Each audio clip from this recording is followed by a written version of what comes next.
Hello दोस्तों, आपका स्वागत है अपनी इस क्लासेस में। आज जो क्लास होगी DElEd second semester first paper Rajan से 2023 वर्तमान भारतीय समाज और प्रारंभिक शिक्षा के अति लघु उत्तरीय प्रश्न कराए जाएंगे। और 31 के जो 31 से 1 से 31 जो क्वेश्चन है वो मैंने करा दिए हैं। अभी तक आपने नहीं देखा है तो मैंने आई बटन में प्लेलिस्ट लिंक दे दिया, वहाँ से जाकर बहुविकल्पीय प्रश्न और इसके पहले की क्लासेस को आप ज्वाइन कर सकते हैं। आज जो क्लास स्टार्ट होगी वो क्लास 41 से स्टार्ट होगी। तो शिक्षा मनुष्य की जन्मजात शक्तियों का संतुलित स्वाभाविक व प्रगतिशील विकास है। यह कथन किसने कहा है? तो पेट्रोलॉजी ने कहा है। ठीक है, 42 क्वेश्चन है कि यह कथन किसका है कि शिक्षा का उद्देश्य पूर्ण मानव विकास है। तो पेंटर ने कहा है।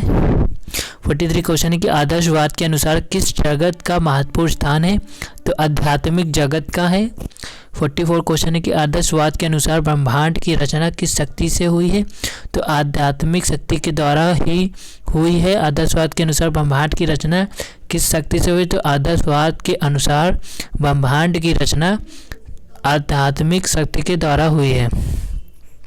इसके बाद 45 क्वेश्चन है किस दार्शनिक ने सत्यम शिवम सुंदरम को जीवन के शाश्वत मूल्यों या आदर्शों के रूप में व्यक्त किया है? प्लेटो ने व्यक्त किया। ठीक है, इसके बाद 46 क्वेश्चन देखेंगे कि आदर्शवाद दर्शन में वस्तु की अपेक्षा किसे महत्व दिया गया है?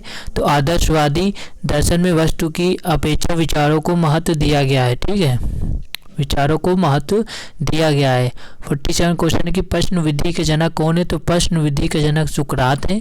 संवाद विधि के जनक कौन है? तो संवाद विधि के जनक प्लेटो हैं। निगमन और आगमन विधि के जनक कौन है? तो निगमन और आगमन विधि के जनक अरस्तु हैं। 50 क्वेश्चन है कि निर्देशन विधि के जनक कौन है? तो निर्देशन विधि के जनक हार्बर्ट है। ठीक है, इसके बाद 51 क्वेश्चन है कि तर्क विधि के जनक कौन है? तो तर्क विधि के जनक हिगल है। खेल विधि के जनक कौन है? तो खेल विधि के जनक फावेल हैं। ठीक है, 53 क्वेश्चन है अभ्यास और आवृत्ति विधि के जनक कौन है? अभ्यास और आवृत्ति की विधि के जनक पेट्रोलॉजी हैं। 54 क्वेश्चन है कि किस दार्शनिक ने कहा है कि अध्यापक सही चरित्र का आध्यात्मिक प्रतीक है? तो जेटिल ने कहा है। ठीक है, 55 क्वेश्चन है कि आदर्शवादी शिक्षा का प्रमुख उद्देश्य क्या है? तो आत्मानुभूति है। ठीक है, इसके बाद 56 क्वेश्चन है कि प्रयोजनवादी शिक्षा का मूल उद्देश्य क्या है? तो प्रयोजनवादी शिक्षा का मूल उद्देश्य बालक का समाजीकरण करना है। ठीक है, इसके बाद 57 क्वेश्चन देखेंगे कि प्रोजेक्ट मेथड की खोज किसने की है? तो प्रोजेक्ट मेथड की खोज किलपेट्रिक ने की है। अनुशासन के 4 तत्व किस दर्शन पर बताए गए हैं? प्रयोजनवाद में अनुशासन के 4 तत्व दर्शन बताए गए हैं। ठीक है, ये पीडीएफ आपको मेरे टेलीग्राम चैनल मिल जाएगी जिसका यूज़र नेम ये है और उसका लिंक मैंने अपने डिस्क्रिप्शन के नीचे दे दिया, वहाँ से जाकर आप ज्वाइन हो सकते हैं। और उसके जो पहले की क्लासेस है तो मैंने आई बटन में वीडियो लिंक दे दिया, वहाँ से जाकर भी आप चेक कर सकते हैं और देख सकते हैं। ठीक है, अब 59 क्वेश्चन देख लेते हैं क्या है कि ड्यूई के अनुसार शिक्षा सामाजिक प्रक्रिया या साधन बताइए। ठीक है, ये क्वेश्चन देख लेते हैं। तो ड्यूई के अनुसार शिक्षा सामाजिक प्रक्रिया या साधन बताइए। तो ड्यूई शिक्षा को सामाजिक प्रक्रिया मानता है। बालक की शिक्षा हेतु विद्यालय आवश्यक होता है। ड्यूई इसे सामाजिक वातावरण कहता है। 60वां क्वेश्चन है शिक्षा का एक उद्देश्य वातावरण के साथ अनुकूलन करना है। इस संबंध में ड्यूई के विचार लिखे। तो शिक्षा की प्रक्रिया अनुकूलन की एक निरंतर प्रक्रिया है जिसका प्रत्येक अवस्था में उद्देश्य विकास की बढ़ती हुई क्षमता प्रदान करना होता है। इसका 61 क्वेश्चन है कि फावेल के अनुसार शिक्षा का प्रथम उद्देश्य क्या है? तो फावेल के अनुसार शिक्षा का प्रथम उद्देश्य शरीर और आत्मा को बंधन से मुक्त करना है। इसलिए शिक्षा का समुचित वातावरण तैयार किया जाना चाहिए। ठीक है, इसके बाद 62 क्वेश्चन देखेंगे। 62 क्वेश्चन है कि फावेल के अनुसार शिक्षा का तृतीय उद्देश्य क्या है? तो फावेल के अनुसार शिक्षा का दूसरा उद्देश्य व्यक्ति को एक ऐसा बनाना है कि वह ईश्वर में स्थित सबकी एकता पहचान ले। इसलिए वह कहता है कि शिक्षा का उद्देश्य सफल हो सकता है जब बालकों वस्तुओं में निहित आंतरिक अविच्छिन्नता को समझ ले। ठीक है। इसका 63 क्वेश्चन है कि फावेल ने किंडरगार्टन कब प्रारंभ किया था? तो फावेल ने वर्ष 1805 में शिक्षण कार्य आरंभ किया। 1839 में उसने एक विद्यालय खोला जिसका नाम उसने बालोद्यान अथवा किंडरगार्टन रखा। वह कहता है हमें अपने बच्चों के लिए जीवित रहना चाहिए। इसके बाद 64 क्वेश्चन है। 64 क्वेश्चन देख लेते हैं। 64 क्वेश्चन है कि फावेल के अनुसार शिक्षण के उद्देश्य बताइए। तो फावेल के अनुसार शिक्षण का उद्देश्य मनुष्य में निहित शक्तियों का निरंतर विकास करना है, ना कि उसको और अधिक ज्ञान प्रदान करना।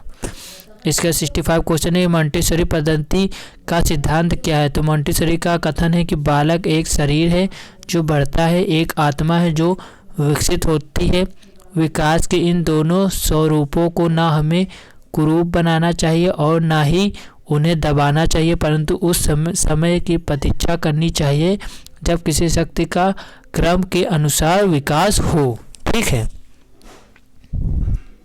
आपको सुनते रहना है, आप सुनेंगे तब भी याद हो जाएगा आपको। सिर्फ आपको सुनते रहना है कि क्या इसमें कौन से क्वेश्चन में क्या आंसर हो रहा है। ठीक है। इसके बाद 64 क्वेश्चन है कि फावेल के अनुसार शिक्षण के उद्देश्य बताइए।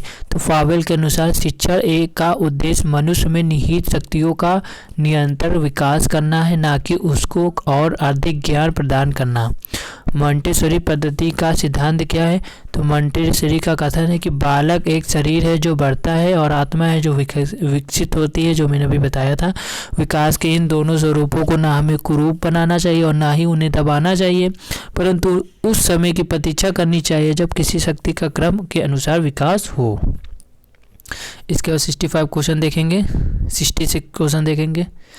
66 क्वेश्चन की आदर्शवादी शिक्षा की कितनी विधियां हैं? तो आदर्शवादी की 8 विधियां हैं। प्रकृतिवादियों के अनुसार शिक्षा का आधार क्या है? प्रकृतिवादियों के अनुसार शिक्षा का आधार मूल पाबंदियां हैं। प्रकृतिवाद ने सीखने की किस विधि को जन्म दिया है? ह्यूरिस्टिक विधि का जन्म दिया है। प्रकृतिवाद ने ज्ञान प्राप्ति के लिए किसने आवश्यक माना है? तो प्रकृतिवाद ने ज्ञान के लिए इंद्रियों को आवश्यक माना है।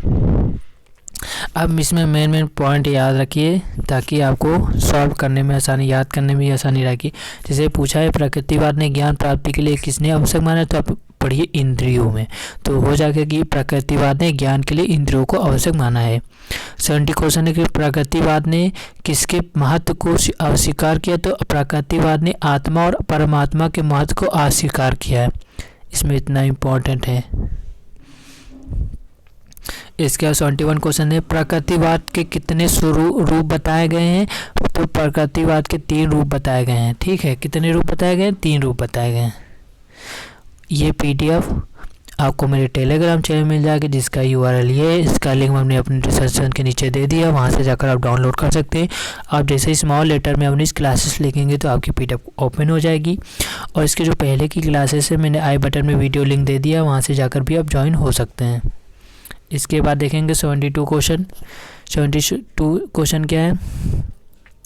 प्रयोजनवाद किसे सर्वोच्च स्थान देता है? प्रयोजनवादी क्रिया को सर्वोच्च स्थान देता है, क्रिया को सर्वोच्च स्थान देता है। प्रयोजनवाद किस सत्ता को स्वीकार नहीं करता है? प्रयोजनवाद ईश्वरीय सत्ता को स्वीकार नहीं करता है। प्रयोजनवाद के अनुसार किसी भी सिद्धांत की कसौटी क्या है? तो प्रयोजनवाद के अनुसार किसी भी सिद्धांत की कसौटी उसकी उपयोगिता है। ठीक है। प्रयोजनवाद किस प्रकार के शासन पर बल देता है? प्रयोजनवाद प्रजातंत्री शासन पर बल देता है। प्रयोजनवाद के अनुसार शिक्षा कैसी प्रक्रिया है? तो प्रयोजनवाद के अनुसार शिक्षा निरंतर चलने वाली प्रक्रिया है। ठीक है। 76 क्वेश्चन हो गए। 77 क्वेश्चन है कि किस दर्शन को अर्थ, क्रियावाद, व्यवहारवाद, कारणवाद, अनुभववाद, प्रयोजनवाद के नाम से जाना जाता है? तो प्रयोजनवाद आंसर होगा। किस दार्शनिक के अनुसार प्रयोजनवाद मस्तिष्क का स्वभाव एक मनोवृत्ति है? जेम्स। प्रयोजनवाद के अनुसार सर्वोच्च सत्ता किसकी होती है? प्रयोजनवाद के अनुसार सर्वोच्च सत्ता समाज की होती है। प्रयोजनवाद के अनुसार शिक्षा का स्वरूप कैसा होना चाहिए? तो प्रयोजनवाद के अनुसार शिक्षा का स्वरूप व्यवहारिक होना चाहिए। मॉन्टेसरी ने प्रमुख रूप से किन बच्चों की शिक्षा पर ध्यान दिया है? तो मानसिक मंद बालकों पर। 82 क्वेश्चन है, जनसंचार से आप क्या समझते हैं? सामान्यतः जनसंचार के साधन से तात्पर्य ऐसे अभिकरण से है जिनके प्रयोग से विभिन्न प्रकार की सूचनाएं, स्पष्टीकरण, प्रश्न आदि दूर दराज के क्षेत्रों में लगभग प्रत्येक व्यक्ति तक पहुंचाने का प्रयत्न किया जाए। 83 क्वेश्चन है, सामाजिक परिवर्तन की एक परिभाषा दीजिए। तो गिलीन का अभिमत है कि सामाजिक परिवर्तन जीवन की मानी हुई रीतियों में होने वाले बदलाव को कहा जाता है, चाहे यह बदलाव भौतिक दशाओं अथवा सांस्कृतिक साधनों अथवा जनसंख्या की रचना अथवा सिद्धांतों के बदलाव अथवा प्रसार में अथवा समुद्र के अंदर ही आविष्कारों के परिणाम स्वरूप हुआ हो। 84 क्वेश्चन है कि एनसीटीई से संबंधित उत्तर प्रदेश का कार्य कहाँ होता है? तो दिल्ली में होता है। 2019 में यह पूछा गया क्वेश्चन है। इसके बाद 85 क्वेश्चन देख लेते हैं। बौद्धकालीन शिक्षा के दो प्रमुख केंद्र बताइए। तो तक्षशिला और नालंदा, ठीक है। और 86 क्वेश्चन है कि मूल पारक शिक्षा के उद्देश्य बताइए। तो एक सुखद और समृद्ध भारतवर्ष का निर्माण करना। 87 क्वेश्चन है कि भारतीय शिक्षा का महाधिकार पत्र किससे कहा जाता है? तो वुड और घोषणा पत्र को भारत शिक्षा का महाअधिकार पत्र कहा जाता है। ये 2020 में पूछा गया क्वेश्चन है। ये PDF आपको मेरे टेलीग्राम चैनल मिल जाएगी, जिसका URL ये है। इसका लिंक मैंने डिस्क्रिप्शन के नीचे दे दिया, वहाँ से जाकर आप डाउनलोड कर सकते हैं। और इसके पहले की क्लासेस भी आई बटन में वीडियो लिंक दे दिया, वहाँ से जाकर आप ज्वाइन हो सकते हैं। इसके आगे की क्लास अभी जल्दी अपलोड की जाएगी। अगर आपको क्लास अच्छी लगी तो क्लास को लाइक और चैनल को सब्सक्राइब जरूर करिएगा, ताकि आपको ऐसी क्लासेस जल्दी से जल्दी मिलती रहें और की सारी PDF आपको मेरे टेलीग्राम चैनल में मिल जाएगी।